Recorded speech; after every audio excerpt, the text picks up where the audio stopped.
Okie doke. So if you're a newer viewer here, first of all, hi. Second, I talk a lot about a conventional career on this channel, and I also talk about how it's a much safer bet than starting your own business. I do, however, still suggest starting one just on the side of your main gig, but ensure your main gig is started before starting a side hustle. Since, that's why it's called a side hustle, since you do it on the side. And if you're one of my regulars, you already know the drill when it comes to choosing between these two. However, recently, one of my top-tier finance channels, Heresy Financial, uploaded a video, and at the end of it, he talks about choosing a business over a career/job. And he makes some interesting points. And in this video today, I'm going to provide my reaction to his comments. This is by no means a hit piece. I literally said before he's one of my top finance channels. I watch/listen to his stuff every time he uploads. He just made some interesting comments that I wanted to provide my perspective on. It'll help provide some more fuel to my own arguments. Someone who doesn't know much about either topic may see what Joe Brown has said about a business over a career/job, and then see my videos and think, wow, this gamification of life guy has no clue what he's talking about. There's arguments to both sides, and I'm going to be providing mine. So my regulars already know the drill, but for anyone who's new here, I work 2 jobs, 7 days a week. One job is in accounting, the other job is at a supermarket. If you're wondering why I do this, it's because money, you idiot. Because money, you idiot. But seriously, it's mostly a real estate thing. Houses on land here in Australia are only going to get way more expensive in the future. So $1 today is worth more than $1 5 years from now. So the more dollars today, the sooner I can park my money in this investment and be set for my later years in life. There's more to it, but that's the brief gist of it. So why not work more in the meantime before the value of your dollars are eroded away even further due to currency debasement? So that's sort of a quick explanation as to why I do this. Now, I'll also distinguish between a career and a job. A career has the opportunities for pay raises and promotions, and it usually has some barrier to entry like years of experience, education, a qualification like a trade or TAFE certificate. So it's like a job, but you work your way up. A job is just something that involves you showing up to the workplace, doing the stuff they want you to do, then leaving, rinse and repeat until you retire/perish. A career is my accounting job. Plenty of room upwards for promotions and pay raises. A job is my supermarket job. No room upwards except for management, which I can't get as a part-time worker. It's a dead-end job, as some would say. This context will tie into some other stuff I talk about later. Okay, so let's begin the reactions. Much like my video reacting to that 20-something-year-old dude with that viral TikTok, I'll just play the whole segment, then react to it as a whole. Since the editing for multiple clips is a pain in the ass, and there's usually some sound balancing issues, so at least anyone listening only has to adjust their volume a couple of times in the video, rather than every couple of minutes when a new section is being reacted to. So, here is the clip from the video that I will be reacting to.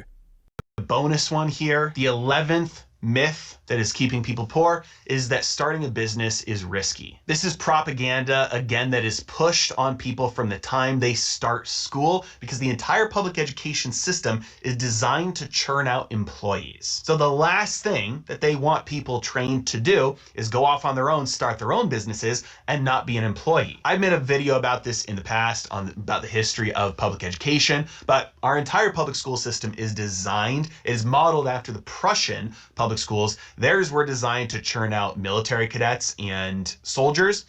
Ours was tweaked in order to pump out employees and people to work the factories. And it goes deeper than just corporate propaganda to have a cheap labor base. It's even deeper than that because who pays the majority of the taxes in America? Employees. And the public education system is run by who? Governments. So the whole purpose is to keep a tax base going. And in reality, jobs themselves are way more risky because you have no control. If your boss fires you, if your company decides to let you go, there's nothing you can do about it. If they decide that you're not worth the money that they're paying you, they'll say, we're gonna pay you less or bye-bye. There's nothing you can do about it. You can't control your income.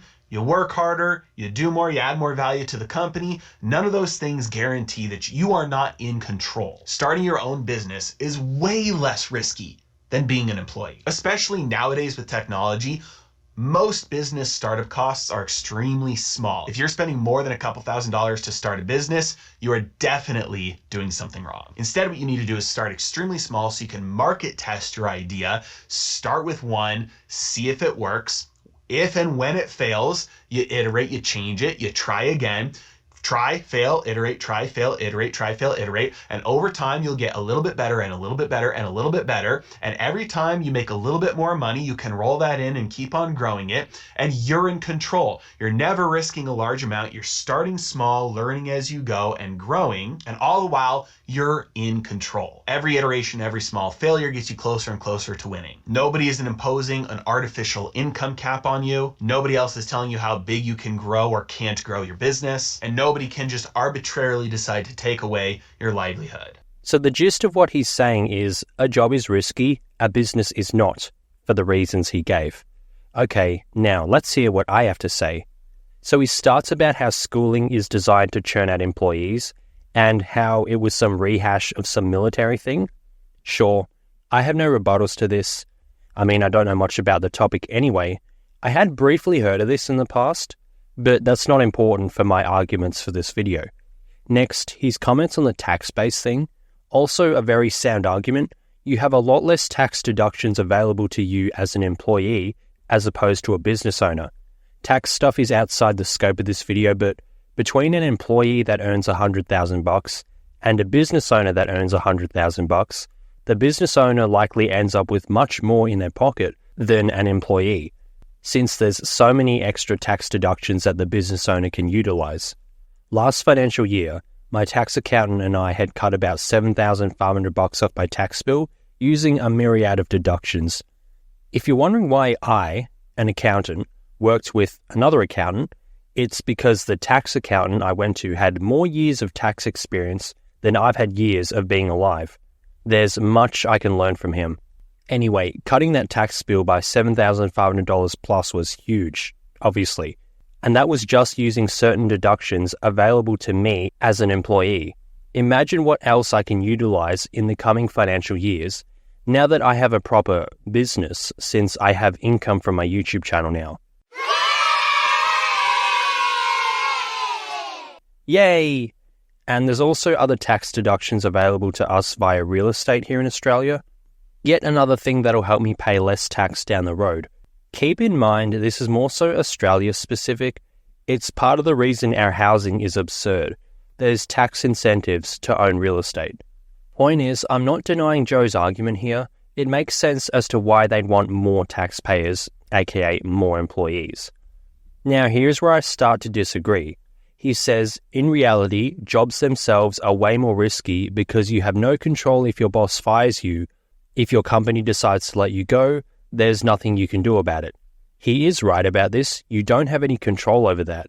But he's also using the terms job and career interchangeably. If I got fired from my supermarket job, what can I do? Nothing. But the skills from that job transfer over to many other retail jobs, so I'd be fine. Plus, it's kind of hard to get fired from supermarket jobs anyway. There's a lot of processes involved. As long as you don't punch a customer, you probably won't get fired. But yes, refraining from punching a customer requires a lot of mental willpower. I'm just joking, not really though. If I lost my accounting job, yes, I have no control over that. Maybe the business goes under, but then what? Is this the only accounting job in history? Are there no other businesses that need accountants anymore?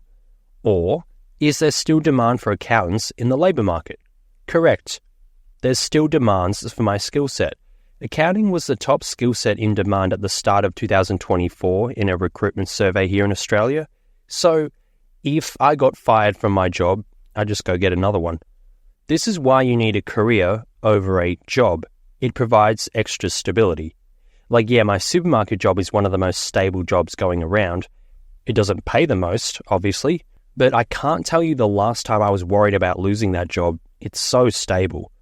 Never lost a wink of sleep wondering if I'll have a job there next week. I have been worried about my employment in accounting earlier in my career, but as I've gained experience and as I get closer to completing my CPA studies, which is like something that most workplaces want you to have as an accountant, I don't worry about this as much, since I'm gaining skills and experience that the labour market has demand for. So, if I lost my job, no worries, I'll go get another. I suppose the same works with my supermarket job too. Like the skills I have from that role transfer to other roles, but in this case, I'm also talking about a conventional career. Like I said, with my accounting skill set. Yes, this one specific workplace can get rid of me, but they're not the only workplace that I have the skills to work at. So Joey's right that you have no control over if your job decides to let you go. In my case, I know my company's financials and how management decisions are made. If I was going to be let go, I would be able to see it coming from a mile away. And I can't be let go at my supermarket job. They're too short-staffed. They don't do job cuts. The business is going too well for that to be a consideration. So the secondary job isn't an issue for me. The only potential issue is with my primary job, aka my career. But even then, as I mentioned before, I have a skill set that the labour market requires, so it's not the end of the world if I lose that job. Basically, if you do lose your job, providing you have a useful, in-demand skill set, you can go find another job. Even then, even if you don't have a useful, in-demand skill set, you could still probably go and find something else. Maybe not in the current economy, but at the moment it looks like central banks are going to consider cutting rates, so everyone's going to have a bit more money again later. So I think we're in the worst of this labour market crisis right now, or at least we're going to be out of it within several months. There could be issues with offshoring work, but that's a topic for another time. Now let's also spend some time to talk about why a business would let you go. Let's assume you're competent, aka it's not because you're a shit employee that you got fired, it was business performance. So apparently it's risky to have a job because a business can fire you and you have no control over that. Well, why would a business fire you if you weren't a terrible employee? It would be because the business is struggling. So if you're the business owner, you're also suffering yourself. Your profits are being eroded away. So your livelihood is under threat. If you're an employee, the business fires you. They've taken away your livelihood, as Joe would say. Well, don't you think a business owner's livelihood also relies on the performance of their business? Something to think about. I'll talk more on a business later. Next, he says if they decide you're not worth the money, they can pay you less. Unless you're being demoted or voluntarily stepping down, I don't think they can do this. In recent meetings at my work, they were talking about staff wages, and not once did they mention cutting people's pay. If that was an option, don't you think they would have considered this? In another meeting, ages ago, they were talking about being wary of certain increases, since they said, you can't lower wages/salaries once you've given it to them. I had one of my unemployed friends mention this a while ago. I argued against his point. He was like, oh, I thought maybe companies would negotiate wages down, the same way employees negotiate wages up. I don't even know if this is legal. I've never thought of it this way. Whenever I've seen people underperform at jobs, they've always had some disciplinary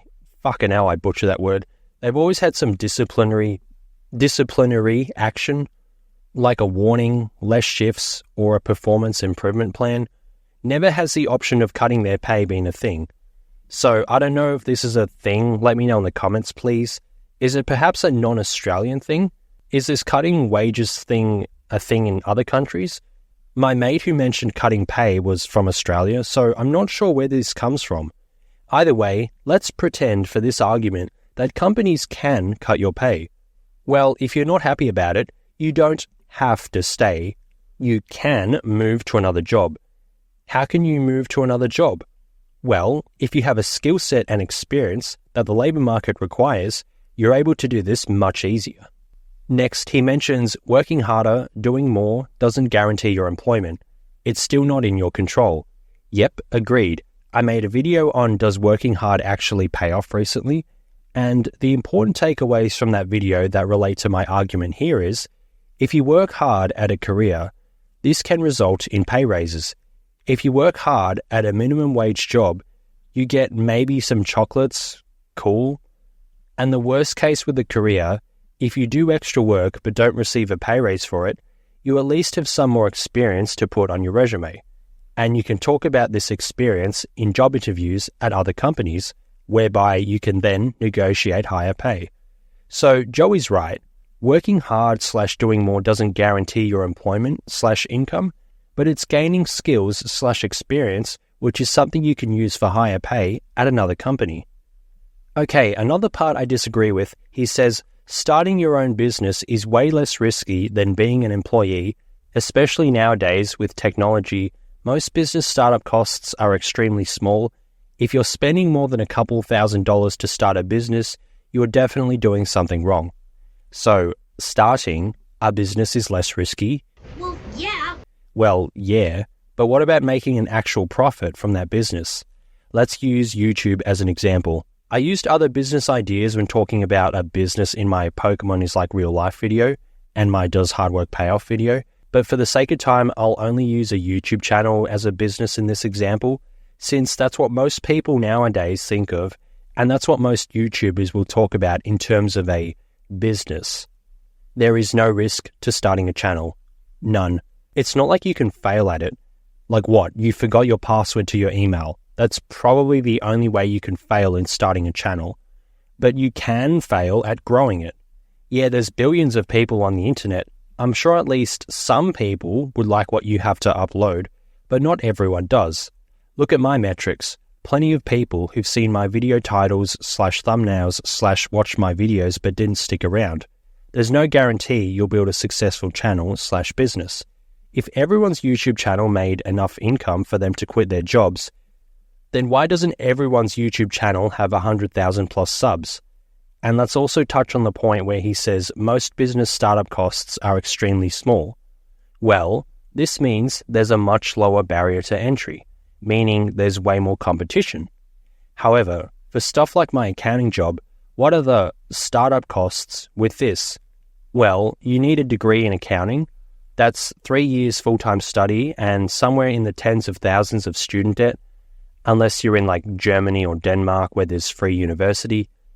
But the point is, that's a startup cost that a lot of people don't have / can't afford. So there is less competition, meaning my income here is more secure. Now, back to the income practicality of a business, or in this case, YouTube. A lot of channels that were bigger in my day have now fallen off. It's part of the business. The fitness industry, for example, in 2016, Kinobody was blowing up. He was a newer guy on the block. Not sure what he's like these days, but he had some big moments in 2016. In 2017, I found Marion, formerly Student Aesthetics. He was also blowing up around this time too. There's others, but for the sake of this vid, these two guys had the hype train years ago. Now looking at Kinobody's channel, I know I said before I don't know what he's like these days. I mean, like, is he still promoting his 2 to 3 workouts a week and fasting? Or did he change? I don't know, and I don't care. I don't know why you want this piece of shit, and frankly, I don't care. But look at this. Yeah, he's got 730,000 subs, which is way more than me, and his views are also obviously way more than mine. But these views are quite low for someone with that sub count. Yeah, a lot of those subs were probably from an older fan base, such as my old YouTube channel. Well, my old YouTube account. My old account was subscribed to him, but I haven't watched him in years, and I haven't accessed that other account in years. And you don't make money off your sub count, you make money off your views. He definitely had more views per video back in 2016, so he, in a way, fell off. Now, let's relay this back to what Joe Brown said before about a business choosing to pay you less. As I said, I don't think this actually happens, but it does happen with a business.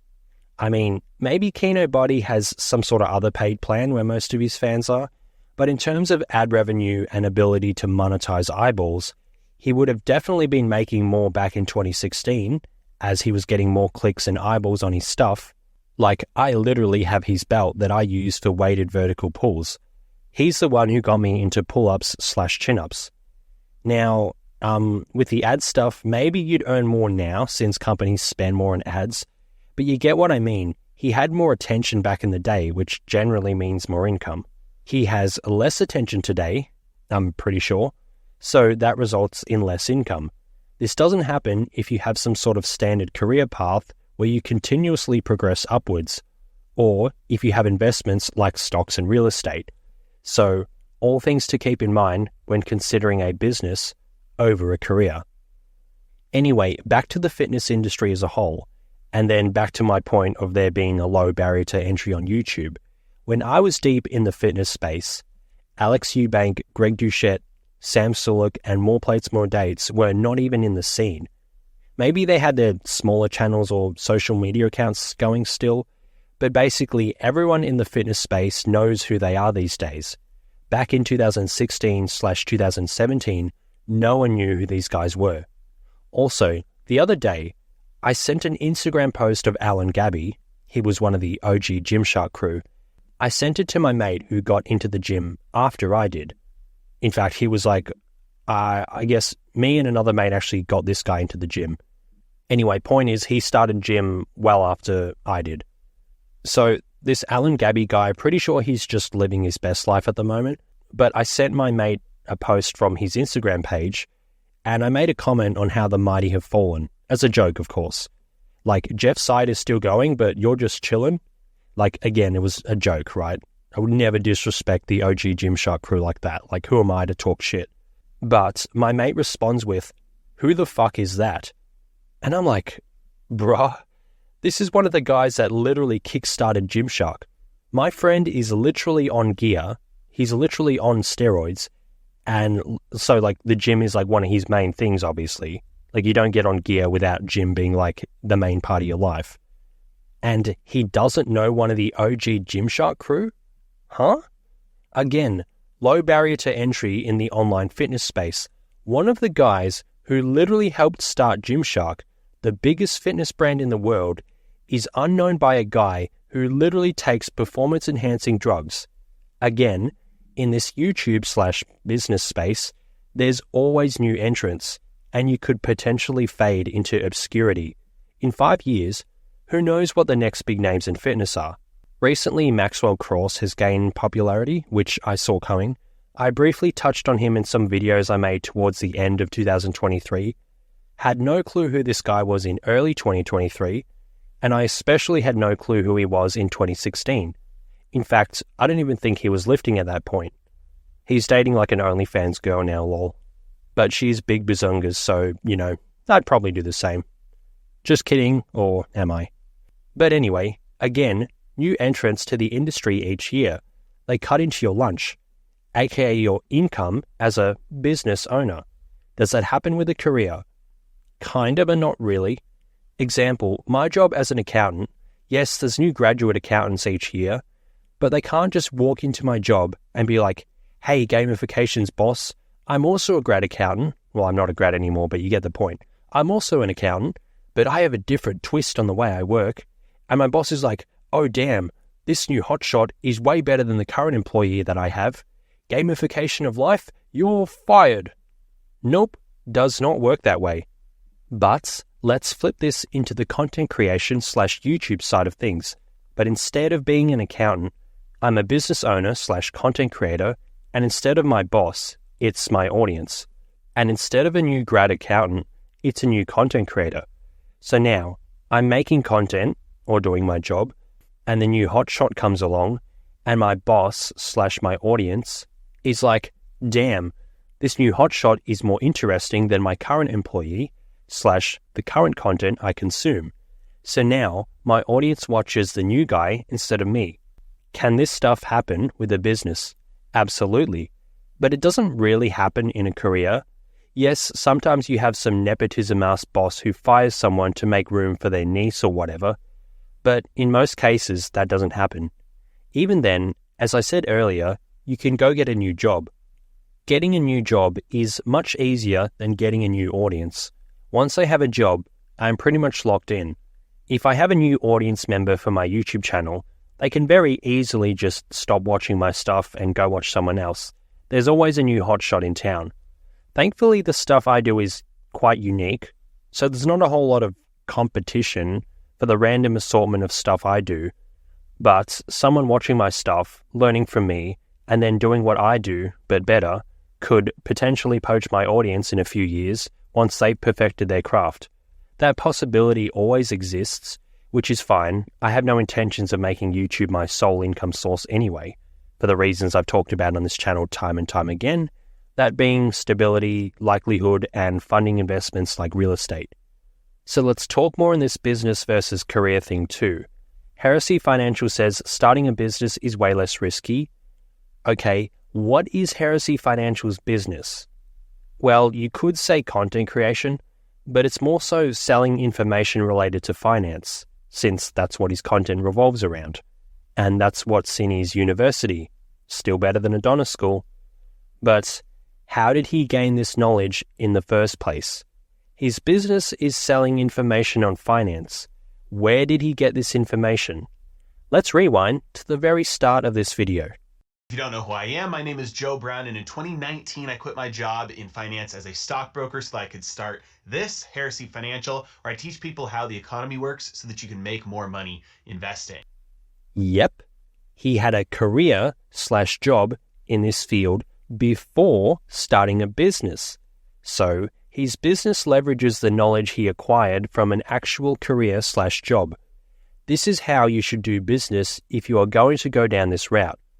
I've always said career over business, and whilst I still stick by that, I have never really elaborated much on this topic, the whole, what if you work in a career, then flip that knowledge/experience into a business. I've always more so referred to a business as something that any schmuck can start with no prior experience. Example, what you see pushed online such as dropshipping or a YouTube channel. Anyone can start those, which is a positive and a negative. It's a positive since anyone can do it.